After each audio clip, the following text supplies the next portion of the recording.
Aristóteles fue el primer coleccionista de libros, señalan los historiadores de museos. Pero la dispersión de su biblioteca resultó ser un desastre.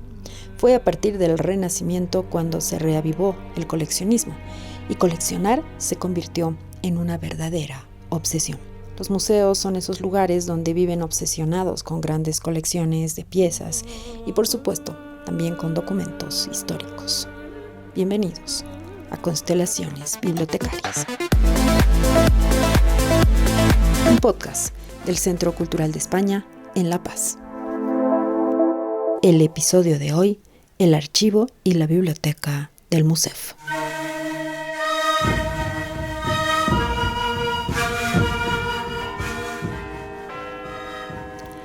Estamos cerca de la Plaza Murillo, exactamente en la esquina de la Ingavi y la Genaro Sanguinés. Allí se encuentra el Museo de Etnografía y Folclore y nos abren las puertas de su archivo y de su biblioteca. Escuchemos a Milton Eizaguirre, jefe de la unidad de extensión, donde se encuentra el sistema de información y documentación científica compuesta por el archivo y la biblioteca del museo. Comienza a funcionar desde el año 1962. Es una historia bastante interesante porque justo con la creación del Museo Nacional de Etnografía y Folclore, que fue el 23 de agosto del año 1962, y no hay un documento de resolución de esto, es que comienza simultáneamente a funcionar una sala de exposición permanente que estaba relacionada con trajes folclóricos, y en ese sentido, en un mismo espacio que más o menos no superaba los 50 metros cuadrados, que está justo a la entrada del actual Museo de Etnografía, es que también funcionaba simultáneamente la biblioteca del museo. Entonces era algo así como una especie de un mismo ambiente que te presentaba varias piezas museográficas con una biblioteca escolar. Entonces ya oficialmente la biblioteca comienza a funcionar desde el año 1971 y comenzamos a adquirir diferentes tipos de colecciones. Obviamente acá también implica mucho el grado de dependencia de una institución u otra. Al año 1971 pertenecíamos al Ministerio de Educación y recién en el año 1974 pasamos a depender económicamente del Banco Central de Bolivia, y que ya se consolida esta relación con los sueldos y salarios en 1978. Entonces esto es bastante importante porque obviamente hay mucho más apoyo económico y la colección comienza a crecer.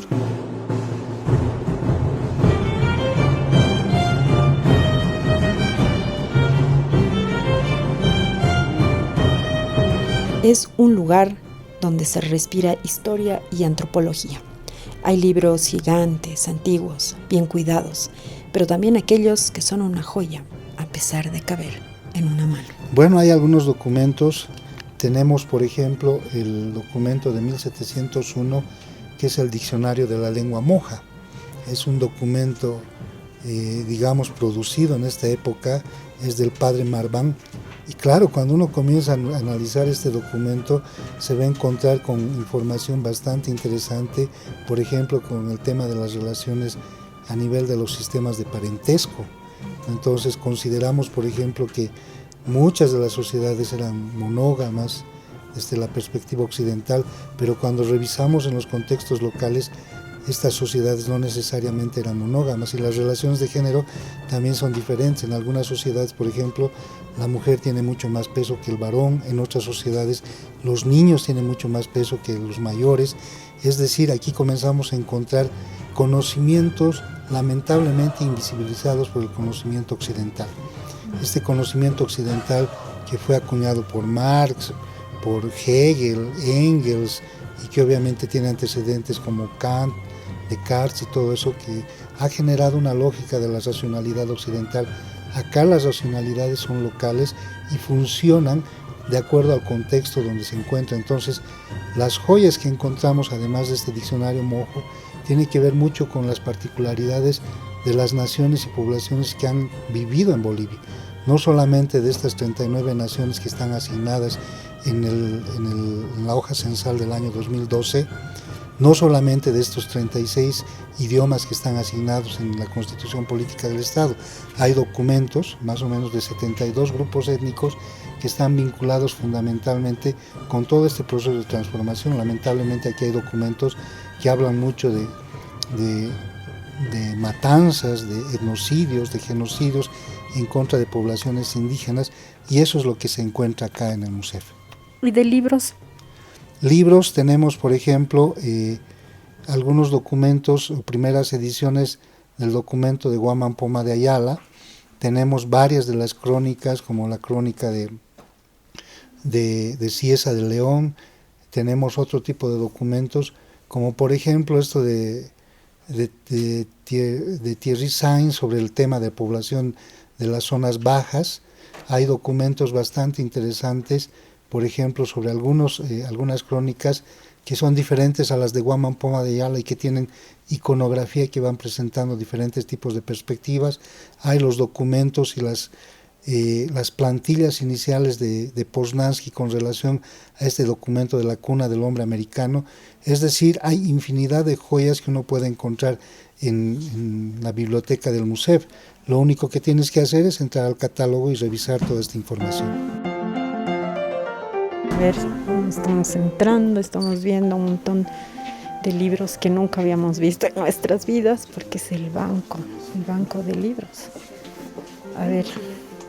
Este documento son las plantillas que están relacionadas con una publicación bastante exitosa de Arturo Poznański que se llama La cuna del hombre americano, que fue editado en 2 volúmenes, que son 4 tomos, y acá, por ejemplo, podemos ver algunas de estas plantillas que él ha generado con relación al material que encontró en sus excavaciones. Entonces, obviamente acá lo que él hizo fue abrir, digamos, un quero, una vasija prehispánica, y nos presenta en formato plano para que podamos visualizar.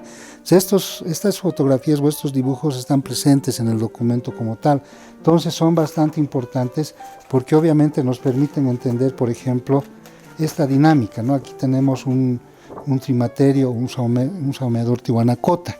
La imagen en blanco y negro es la imagen como tal que la podemos ver y percibir en cualquier momento, y obviamente la figura en plano ya nos muestra cómo está la disposición de este tipo de cerámica. Algo muy interesante es que, por ejemplo, la cerámica que encontró Poznański es cerámica que lamentablemente no se puede replicar.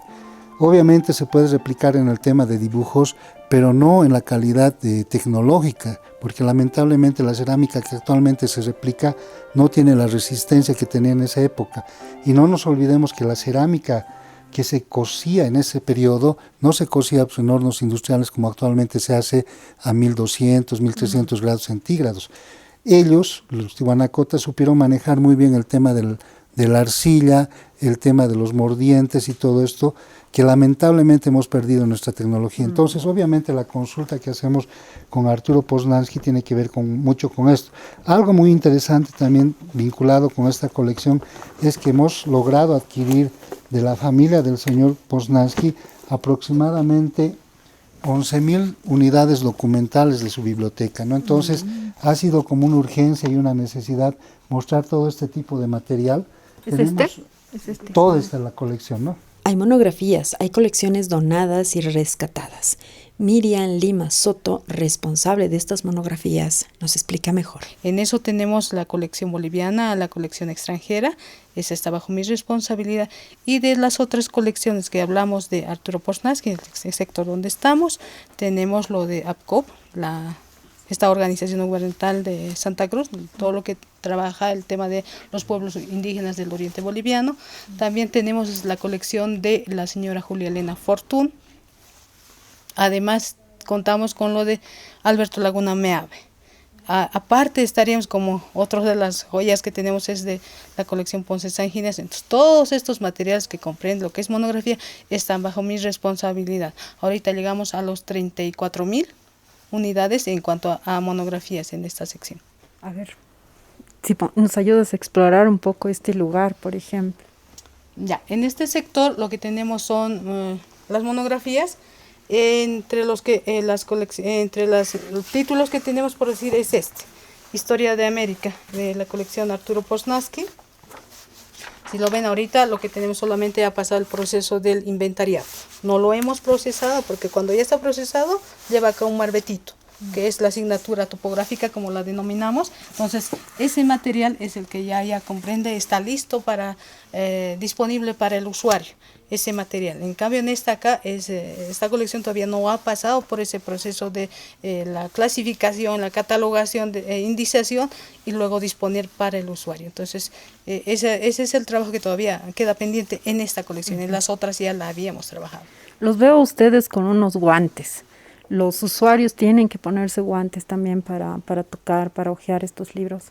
Prioritariamente tendría que ser, pero lo que más resguardamos nosotros son estos materiales que son como de esta colección, es cuidado mayor. Entonces, para eso sí, de hecho les proveemos los guantes para que no se deteriore el papel. Como verán, son de ediciones de los años 1800, 700, entonces ese material es más frágil el papel. Por eso es que tomamos ese resguardo también con los usuarios. Ana María Calani, una de las técnicas referencistas y encargada de las publicaciones periódicas, nos señala con cuánto material se cuenta. Nosotros llevamos como 35,000 y alguito más de publicaciones periódicas. ¿Tiene que ser relacionado a antropología o hay de todo? Son materias relacionadas, puede ser también historia, sociología, en esos campos, ¿no? ¿Nos puedes mostrar, a ver, para los curiosos? Bueno, aquí por ejemplo tenemos Signo, la revista Signo, tenemos desde el primer número. Que es una revista Cuadernos Bolivianos de Cultura. Sí. Tenemos la revista de Humanidades, tenemos varias revistas. En sí, la forma en que nosotros ordenamos es alfanumérico, ¿ya?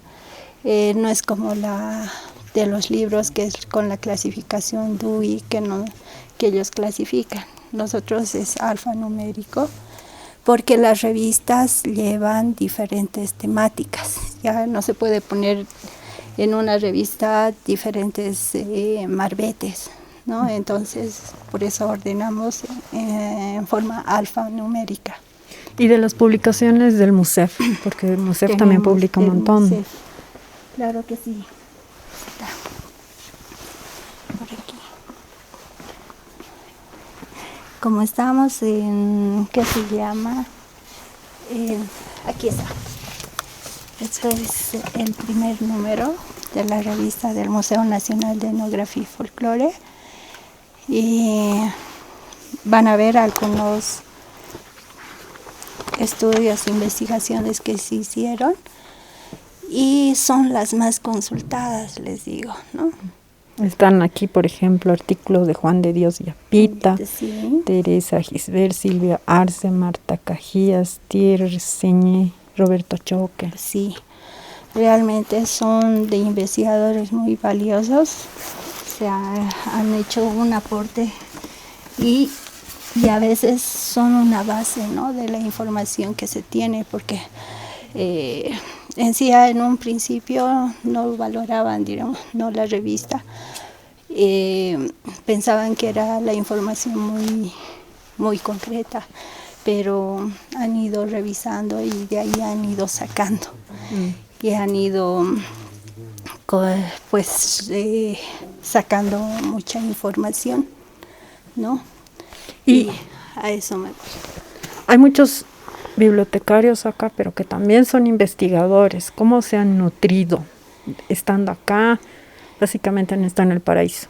Sí, o sea, a medida que nosotros hemos ido procesando, porque ha habido un momento en que hemos comenzado a procesar y se ha ido viendo la riqueza de información que nosotros tenemos en cuanto en las revistas, boletines, abstracts, o sea, ¿no? Y se han ido nutriendo nuestros investigadores a medida que han ido haciendo, digamos, exposiciones, ellos han venido a consultar. Y esto nosotros a medida que hemos ido procesando, lo hemos ido subiendo a nuestro sistema COJA. Entonces ya de ahí han ido viendo y rescatando, digamos, información que pensaban que nosotros no teníamos, ¿no? Pero sí, realmente ha sido una riqueza. ¿Cuál crees tú dentro de tu área que es la joya o el documento que más valoras? Bueno, hay diferentes. Hay, por ejemplo, Alpanchis en la parte extranjera. Tenemos Illimani, tenemos nuestra revista, los boletines etnológicos también del museo, que hay bastante investigación, aunque sean solamente artículos, que ha sido una base para hacer un libro, ¿no? Entonces, tenemos bastantes revistas. Tenemos los boletines de la Sociedad Geográfica de Sucre, de La Paz, de Cochabamba, Potosí, o sea, bastante información. Hemeroteca también. En hemeroteca, son boletines. No, pero hay hemeroteca acá. Hemeroteca te refieres, porque ¿A hemeroteca, periódicos? sí, hemeroteca en sí se refiere a todos esos materiales, ¿no? Boletines, abstracts, separatas, ¿no?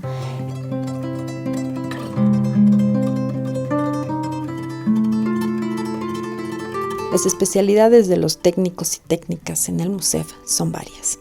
Por ejemplo, Carla Nina se encarga de las publicaciones periódicas del extranjero. Bueno, esta colección se caracteriza porque reúne todas las publicaciones periódicas, revistas que son editadas en otros lugares, ¿no? Diferentes a Bolivia, Latinoamérica y otros países también, que tienen mucha relación con la especialidad que maneja el sistema de información científica. Y bueno, ingresan a nuestra colección por diferentes métodos, ¿no? Algunos son comprados, otros son donados, otros también vienen por intercambio con otras bibliotecas, y lo que pretendemos es justamente rescatar toda esta información que en estas fuentes podemos encontrar. ¿Qué joyas tenemos acá en este espacio? Bueno, te puedo mostrar esta colección del Alpanchis, que es una revista de la Pastoral Andina del Perú, que tiene información muy interesante por la relación justamente que tenemos en varios encuentros culturales que tenemos con Bolivia, con Perú. Y esta es una de las colecciones también importantes. Tenemos también esta América Indígena, que es del Instituto Interamericano, que también ya es muy consecutiva, ¿no? Su periodicidad es muy constante, que es una característica de las publicaciones. Hay revistas que se publican 1 o 2 números y desaparecen, pero en el caso de estas dos colecciones que te menciono, pues son información importante que constantemente los investigadores que van publicando la van actualizando. Bueno, ¿cómo puedo acceder yo? ¿Dónde piden los libros? ¿Si puedo tener acceso a verlos? ¿Cómo es la experiencia del que visita la biblioteca del MUSEF? En el caso de la colección de revistas, el plus que tiene esta colección es que se hace la catalogación por artículos, la catalogación analítica, ¿no? Yo tomo la revista, hago una entrada por la revista en general y hago una entrada en forma analítica por cada artículo, porque cada artículo tiene un autor diferente, un investigador diferente. Entonces la riqueza también de esta parte es que nosotros recuperamos la información por cada artículo, ¿no? Que se va escribiendo la especialidad, la temática, las entradas, etcétera, y entonces el usuario que accede a través de nuestros catálogos en línea o a través del catálogo que tenemos disponible en la sala de lectura pone, Cultura Aymara, y le aparecen no solamente los libros relacionados con la temática, sino también los artículos en las revistas, ya sean nacionales o extranjeras, que tienen relación con la temática, ¿no? Aparte de nuestras otras colecciones. Entonces, o sea, si yo pongo Teresa Gisbert, aparecen sus libros y los artículos. Exactamente. Entonces, ahí el investigador ya tiene todo el abanico completo de toda la producción intelectual de un determinado autor o en una determinada área de especialización. Bueno, ¿qué es lo que te emociona de trabajar en estas áreas, en este espacio, en el MUSEF, en su biblioteca? Bueno, lo más emocionante ahora mismo es que este año el MUSEF cumple 60 años al servicio de la sociedad, ¿no? Al servicio de la comunidad investigativa, y que, la experiencia, no solamente que tenemos como profesionales de la información, que damos acceso a esta rica información que tenemos, es que también nos hemos constituido en investigadores, ¿no? Investigadores que no solamente dan acceso a esta información, que no también la utilizan como insumo para los los trabajos de campo y para todo el sustento teórico que nos requiere cada artículo que nosotros vamos con el cual vamos nutriendo todas las reuniones anuales de etnología. Bueno, la que ya tiene más o menos 35 años, este año también tiene una temática muy interesante, el tema de alimentos y crianza mutua. Entonces, lo más rico es recibir a todos nuestros investigadores y que pues nuestras colecciones estén actualizadas justamente en la temática que se va a tocar cada gestión.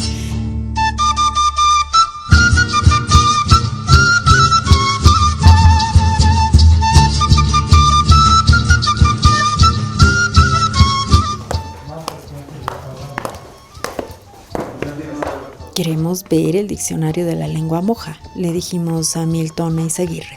Lo mandó a buscar y definitivamente es una joya. Incluso le pedimos que lo leyera. El arte de la lengua moja, capítulo 1, del acento y la declinación. Contiene esta lengua, como otras muchas lenguas bárbaras, en no tener todas las letras que tienen las lenguas políticas, y así le falta a cita, hay unas abreviaciones que nunca se pronuncian dobladas y con alferez, sino con suavidad y fenicidad.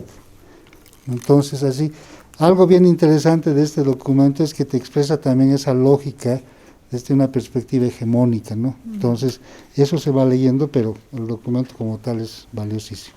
Este documento es pues fundamental porque hay algo bien interesante. Cuando llegan los españoles, a esta región llegan los jesuitas, y los jesuitas, porque era lo último que quedaba, no había más, ¿no? Entre franciscanos y jesuitas se dividen este espacio, y lo que sucede es que los españoles deciden utilizar una lengua de las 21 lenguas que se utilizaban en Mojos. ¿Para qué? Para cristianizar, para catolizar. Y en ese sentido es que comienzan a escribir este documento. El padre Marván hace este documento y obviamente obliga a los otros indígenas que pertenecían a otros grupos que hablaban otra lengua a que hablen este. Por eso es doblemente importante este documento, ¿no? Por este tipo de características. Y estamos hablando de 1701. No se olviden que ellos llegan más o menos en el año 1657 a esta región, se tardan como 50 años en hacer esto, ya para 1767 lo están despachando, ¿no? Por el tema de conflicto que hubo entre España y Portugal, y los sacan a los españoles de este contexto.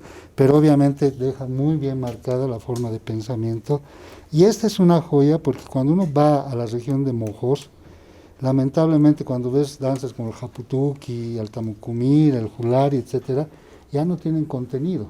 Entonces hay que revisar este documento. Seguramente hay información que está relacionada con ese tipo de tema, porque cuando hablas con los mojeños te hablan desde una visión totalmente cristiana, totalmente católica, ¿no? Lo importante de esta biblioteca es que anda casada con las actividades del Museo de Etnografía y Folclore. Normalmente nosotros participamos de varias ferias a nivel nacional y local. Y por otro lado tenemos el programa del Museo Portátil y estamos pretendiendo innovar justamente el tema de movernos también con el tema de la biblioteca, porque normalmente nos movemos con el tema de las colecciones. Ya hemos hecho un paso fundamental que está relacionado con generar mecanismos de interacción con los niños. Hemos llevado videos que ya tienen que ver con producción documental hechas por el museo. Estas las hemos patentizado en actividades interactivas que tienen que ser como pintar, dibujar, terminar, digamos, diferentes tipos de rompecabezas, pero ahora vamos a hacer énfasis con el tema del uso de la lectura como tal. En algún momento hemos tratado de innovar y generar dinámicas como la lectura de mitos y luego presentar los videos, pero obviamente esto está todavía germinando. Por otro lado tenemos el tema de la reunión anual de etnología. La reunión anual de etnología tiene que ver también con el tema de la biblioteca, se generan exposiciones locales en el museo, pero también el equipo de biblioteca del museo trabaja en este tipo de dinámicas. No nos olvidemos que este año estamos realizando la 36ª versión de la reunión anual de etnología, único evento con este tipo de características, y por otro lado estamos celebrando los 60 años del museo como tal. Entonces son articuladores bastante importantes que nos permiten acercarnos a la realidad. Por otro lado, tenemos los documentos de investigaciones en el Internet. Entonces lo que estamos tratando de accesibilizar es que el Ministerio de Educación, utilice en sus documentos y en su currícula escolar estos documentos que tienen otras lógicas, no son las lógicas comunes de un documento de colegio como tal, sino está persiguiendo otro tipo de objetivos, y ojalá ya de una vez se logre consolidar este tipo de accesibilidad. Obviamente cualquier profesor, cualquier estudiante puede accesibilizar este tipo de información en nuestra página web, se pueden descargar fácilmente toda la información, pero lo que queremos es que esto forme parte de esta currícula.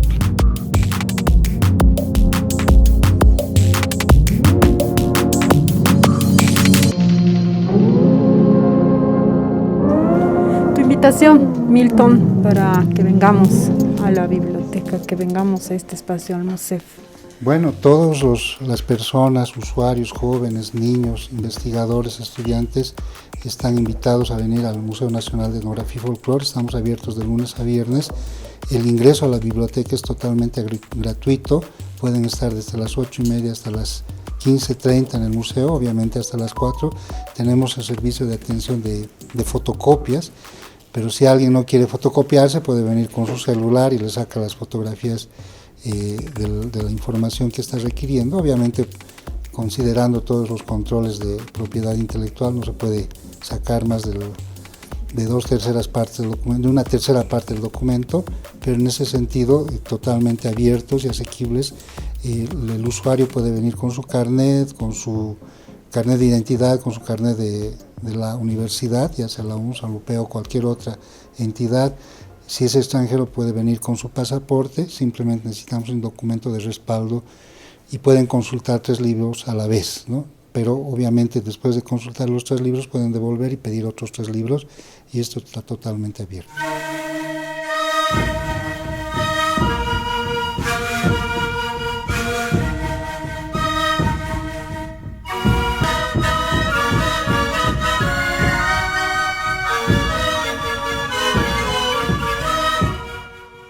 Hay que aprovechar, además de la biblioteca, el archivo del museo. Tenemos aproximadamente 210.000 unidades documentales en el archivo, que hay fotografías. Una de las colecciones, la de Damián Ayma, ha recibido el premio Moula, que es como Patrimonio del Mundo, declaratoria de la UNESCO.